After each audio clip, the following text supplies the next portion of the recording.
Pandian store சீரியல்ல அடுத்து வர எபிசோட்ல பாண்டியன் இருந்துட்டு கோமதி கிட்ட அவங்க என்ன பேசினாலையும் நீ காதில் போட்டுக்காத, நீ என்ன முறை செய்யணுமோ அதை மட்டும் நீ செஞ்சுட்டு அங்கேருந்து எதுவுமே பேசாமல் அமைதியாக வந்துரு அப்படின்ற மாதிரி சொல்லிக்கிட்டு இருக்காங்க.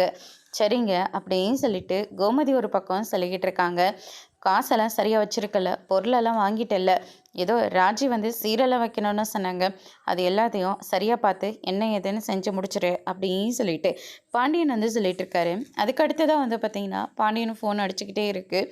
யார் என்னன்னு சொல்லிட்டு எடுத்துகிட்டு வந்து பார்க்குறாங்க. பார்த்தா நம்ம தங்கமயிலோட அம்மா பாக்கியம் தான் கால் பண்ணுறாங்க. இவங்க எதுக்கு நமக்கு கால் பண்ணுறாங்க அப்படின்னு சொல்லிட்டு பாண்டியன் ஒரு பக்கம் நினைக்கவும், அதுக்கு அடுத்ததாக என்னங்க ஃபோன் அடிச்சுக்கிட்டே இருக்குது, எடுக்காமல் யோசிச்சுட்டு இருக்கீங்க, யாருங்க அப்படி ஃபோனில் அப்படின்னு சொல்லிட்டு கேட்கவும், வேறு யார், இதோ அந்த வீட்டுக்கு புதுசாக சம்மந்தியாக போகிறாங்கள அவங்க தான். அவங்க எதுக்காக நம்மளுக்கு ஃபோன் பண்ணணும், ஏதாவது ஏழ்றையை கூப்பிட்றதுக்காக தான் இருக்கோம் அப்படின்னு சொல்லிட்டு ஃபோனை வந்து அட்டன் பண்ணுறாங்க. சொல்லுங்கள் என்ன விஷயம், நீங்களாம் எதுக்கு எனக்கு கால் பண்ணுறீங்க அப்படின்னு சொல்லிட்டு கேட்கவும், நலம் விசாரிக்கிறதுக்கெல்லாம் கால் பண்ணல, என்ன தான் இருந்தாலையும் என் மூத்த பொண்ணு உங்கள் வீட்டில் தான் வாக்கப்பட்டு கொடுத்துருக்கேன். என்ன தான் அவள் வாழ வேட்டியன் இந்த வீட்டில் உட்காந்து இருந்தாலையும் மரியாதைன்னு ஒன்று இருக்குல்ல, முறைன்னு ஒன்று இருக்குல்ல, அதனால தான் உங்களுக்கு நான் ஃபோன் பண்ணேன்.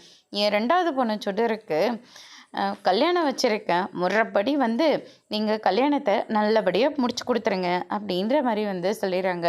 நேரில் வந்து சொல்லணும் தான் ஆசை, நேரில் வந்தால் தேவையில்லாமல் பிரச்சனை வரும், அதனால தான் ஃபோனில் சொல்கிறேன் அப்படின்ற மாதிரி சொல்கிறாங்க. அதோடு முடிச்சிருக்காங்க.